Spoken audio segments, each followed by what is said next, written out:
ಸಂಸದ ಪ್ರಜ್ವಲ್ ರೇವಣ್ಣ ಅಶ್ಲೀಲ ವಿಡಿಯೋ ಪ್ರಕರಣ ಎಚ್ಡಿ ರೇವಣ್ಣ ಕುಟುಂಬದ ವಿರುದ್ಧ ಮಾಜಿ ಶಾಸಕ ಎಟಿ ರಾಮಸ್ವಾಮಿ ಆಕ್ರೋಶ. ಹಾಸನ ಜಿಲ್ಲೆ ಹೊಳೆನರಸೀಪುರದಲ್ಲಿ ಮಾಜಿ ಶಾಸಕ ಎಟಿ ರಾಮಸ್ವಾಮಿ ಹೇಳಿಕೆ. ಆ ಪ್ರಕರಣದ ಬಗ್ಗೆ 4 ತಿಂಗಳ ಹಿಂದೆ ಸಂಕ್ಷಿಪ್ತವಾಗಿ ಹೇಳಿದ್ದೆ. ಯಾರೋ ಒಬ್ಬರು ಅಶ್ಲೀಲ ಚಿತ್ರ ನನಗೆ ತೋರಿಸಲು ಬಂದಿದ್ದರು. ಈ ಕಣ್ಣಲ್ಲಿ ನೋಡಲ್ಲ, ಕಿವಿಯಲ್ಲಿ ಕೇಳಲ್ಲ ಅಂದಿದ್ದೆ. ಅದನ್ನು ಪಬ್ಲಿಷ್ ಮಾಡುವುದರಿಂದ ನೂರಾರು ಕುಟುಂಬಗಳು ಬೀದಿಗೆ ಬರ್ತವೆ, ಸಾಮಾಜಿಕ ಸ್ವಾಸ್ಥ್ಯ ಕಾಡುತ್ತೆ ಅಂತ ಹೇಳಿದ್ದೆ. ಜವಾಬ್ದಾರಿ ಇರುವ ಹಿರಿಯರು ಅದನ್ನು ಗಮನಿಸಬೇಕಿತ್ತು. ಒಳ್ಳೆಯ ಮಾತುಗಳನ್ನು ಕೇಳುವುದಿಲ್ಲ. ಕೊನೆ ಕಾಲದಲ್ಲಿ ಕೇಡು ಬಂತು ಅಂತ ಗಾದೆ ಹೇಳ್ತಾರೆ. ಈ ವಿಚಾರದಲ್ಲಿ ಯಾರು ರಾಜಕೀಯ ಮಾಡಬಾರದು. ಸತ್ಯಾಸತ್ಯತೆಯನ್ನು ಪರಿಶೀಲನೆ ಮಾಡಬೇಕು. ತಪ್ಪಿದರೆ ಕಟ್ಟುನಿಟ್ಟಿನ ಕ್ರಮ ಕೈಗೊಳ್ಳಬೇಕು. ಇದರಲ್ಲಿ ರಾಜಕೀಯವನ್ನು ಬೆರೆಸಬಾರದು ಎಂದರು. ಜವಾಬ್ದಾರಕಸ್ತರು, ಹಿರಿಯರು, ಮುಖಂಡಗಳು ಅದನ್ನು ಗಮನಿಸಬೇಕಾಗಿತ್ತು. ಆ ಸಂಕ್ಷಿಪ್ತ ಮಾತುಗಳನ್ನು, ಒಳ್ಳೆಯ ಮಾತುಗಳನ್ನು ಕೇಳೋದಿಲ್ಲ. ಅದಕ್ಕಾಗಿ ಏನೋ ಗಾದಿ ಹೇಳ್ತಾನೆ ನಮ್ಮ ಹಳ್ಳಿಯವರು, ಕೊನೆ ಕಾಲದಲ್ಲಿ ಕೇಡುಗಾಲ ಬಂತು ಅಂತ ಹೇಳಿ. ಈಗಲಾದರೂ ನಾನು ಹೇಳ್ತೀನಿ, ಈ ವಿಷಯದಲ್ಲಿ ರಾಜಕೀಯವನ್ನು ಯಾರೂ ಮಾಡಬಾರ್ದು. ನಾನು ಅವತ್ತು ಮಾಡಿಲ್ಲ ರಾಜಕೀಯವನ್ನು. ಸತ್ಯಾಸತ್ಯತೆಯನ್ನು ಪರಿಶೀಲನೆ ಮಾಡಬೇಕು. ತಪ್ಪಿದರೆ ಕಟ್ಟುನಿಟ್ಟಿನ ಕ್ರಮವನ್ನು ಕೈಗೊಳ್ಳಬೇಕು. ರಾಜಕೀಯವನ್ನು ಬೆರೆಸಬೇಡಿ ಅಂತಕ್ಕಂಥ ವಿನಂತಿಯನ್ನು ಈ ಸಂದರ್ಭದಲ್ಲಿ ಹೇಳಲಿಕ್ಕೆ ಇಚ್ಛಿಸ್ತಾ ಇದ್ದೀನಿ. ಈ ನೆಲದ ಕಾನೂನೇನಿದೆ ಅದರಂತೆ ಎಲ್ಲರೂ ಕೂಡ ನಡ್ಕೊಳ್ಳಬೇಕು. ಆ ಕಾನೂನನ್ನು ಆಡಳಿತ ನಡೆಸೋರು ಎತ್ತಿ ಹಿಡಿತಾರೆ ಅಂಥೇಳಿ ಭಾವಿಸ್ಕೊಂಡಿದ್ದೀನಿ. ನಾನು ಮೊದಲು ಹೇಳಿದೆ, ಇದರಲ್ಲಿ ಯಾರೂ ರಾಜಕೀಯ ಮಾಡಲಿಕ್ಕೆ ಹೋಗಬಾರ್ದು ಅಂತ ಹೇಳಿ. ಯಾರೂ ರಾಜಕೀಯ ಬೆರೆಸಬಾರ್ದು.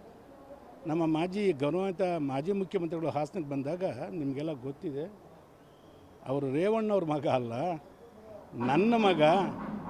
ಅವನ ತಪ್ಪಿದ್ರೆ ಕ್ಷಮಿಸಿ, ಯಾವ ತಪ್ಪಿದ್ರೆ ಕ್ಷಮಿಸಿ, ಆಶೀರ್ವಾದ ಮಾಡಿ ಅಂತ ಹೇಳಿ ಕೇಳಿದರು. ಎಲ್ರಿಗೂ ಕೇಳಿದ್ದೀರಿ. ಈಗ ಹೇಳ್ತಾರೆ ನಮ್ಮ ಕುಟುಂಬ ಬೇರೆ, ಅವ್ರ ಕುಟುಂಬವೇ ಬೇರೆ ಅಂತೇಳಿ. ಈ ಥರ ಮಾತುಗಳು ಗಳಿಗೆ ತಕ್ಕಂತೆ, ಸಂದರ್ಭಕ್ಕೆ ತಕ್ಕಂತೆ ಬದಲಾವಣೆ ಆಗಬಾರ್ದು.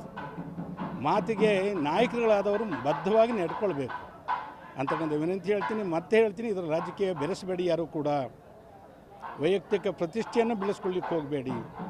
ತಪ್ಪಿದ್ದರೆ ಸಮಗ್ರ ತನಿಖೆ ಮಾಡಿ ತುರ್ತಾಗಿ ತಪ್ಪಿದಸ್ತರ ಮೇಲೆ ಕ್ರಮ ಕೈಗೊಳ್ಳಿ. ತಪ್ಪಿಲ್ಲ ಅಂದರೆ ಯಾರು ಈ ಥರ ಫೇಕ್ಗಳನ್ನು ಮಾಡಿ ಪ್ರಚಾರ ಮಾಡ್ತಿದ್ರೆ ಅವ್ರ ಮೇಲೆ ಕ್ರಮ ಕೈಗೊಳ್ಳಿ ಅಂತೇಳಿ ಒತ್ತಾಯ ಮಾಡ್ತೀನಿ.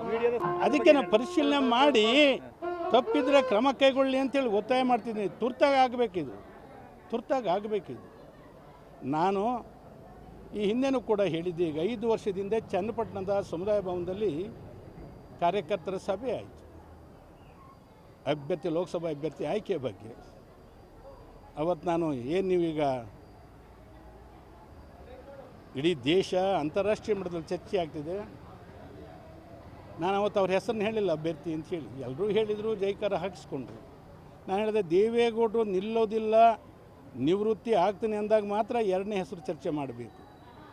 ಈಗ ಅದರ ಚರ್ಚೆ ಬೇಡ ಅಂತ ಹೇಳಿದ್ದಕ್ಕೆ ನನ್ನ ಮೇಲೆ ಅವತ್ತೇ ಕೆಲವರು ಗುರ್ರ ಅಂದರು. ಸತ್ಯ ಕೆಲವರು ಹಿಡಿಸೋದಿಲ್ಲ, ಹೊಗಳು ಭಟ್ರು ಬೇಕು. ಅದಕ್ಕೇ ಅನುಭವಿಸಬಾರ್ದನ್ನು ಅನುಭವಿಸ್ತಾ ಇದ್ದಾರೆ. ದೇವರ ಎದುರಿಸೋ ಶಕ್ತಿನ ಹಿರಿಯ ಮುತ್ಸದ್ದಿ ಕೊಡಲಿ ಅಂತೇಳಿ ಪ್ರಾರ್ಥನೆ ಮಾಡ್ತೀನಿ ಅಷ್ಟೇ. ಯಾರೇ ಆಗಿದ್ದರೂ ತಪ್ಪು ಮಾಡಿದರೆ ಕ್ರಮ ಆಗಬೇಕು. ನಾನು ಹಿಂದೆ ಹೇಳಿದ್ದೆ, ರಾವಣನಿಗೆ ಪರಮೇಶ್ವರನ ಕೊಟ್ಟಂಥ ಶಕ್ತಿ ಇತ್ತು, ಸಕಲ ಐಶ್ವರ್ಯಗಳಿದ್ದು. ಆದರೆ ಏನಾದ? ಅಂತಿಮವಾಗಿ ನಾಶವಾಗಲಿಲ್ವ? ಹಾಗೆ ಸಿಗದಂಥ ಅಧಿಕಾರವನ್ನು ಸರಿಯಾಗಿ ಸದುಪಯೋಗ ಮಾಡಿಕೊಳ್ಬೇಕು. ಅಧಿಕಾರದ ದುರಹಂಕಾರ, ಹಣದ ಮದ, ಕಿತ್ತ ಏರಿ ಇವೆಲ್ಲ ಆಗ್ಲಿಕ್ಕೆ ಕಾರಣ ಆಗಿದೆ ಅಂತ ಭಾವಿಸ್ಕೊಳ್ತೀನಿ. ನಾನು ಹೆಚ್ಚು ಮಾತಾಡ್ಲಿಕ್ಕೆ ಹೋಗೋದಿಲ್ಲ. ಅದೇ ಸತ್ಯಾಸತ್ಯದ ಬಗ್ಗೆ ತನಿಖೆ ಮಾಡಿ, ಸತ್ಯ ಇದ್ದರೆ ನಿರ್ದಾಕ್ಷಿಣ್ಯವಾಗಿ ಕ್ರಮ ಕೈಗೊಳ್ಳಬೇಕು ಅಂತ ಹೇಳ್ತೀನಿ. ಸತ್ಯ ಇಲ್ಲದೆ ಇದ್ದರೆ ಯಾರು ಈ ಥರ ಸುಳ್ಳು ಸುದ್ದಿನ ಹಾಡಿಸಿದ್ದಾರೆ ಅವ್ರ ಮೇಲೆ ಕ್ರಮ ಕೈಗೊಳ್ಳಿ. ಮುಚ್ಚಾಕೋ ಕೆಲಸ ಯಾರು ಮಾಡಬಾರ್ದು.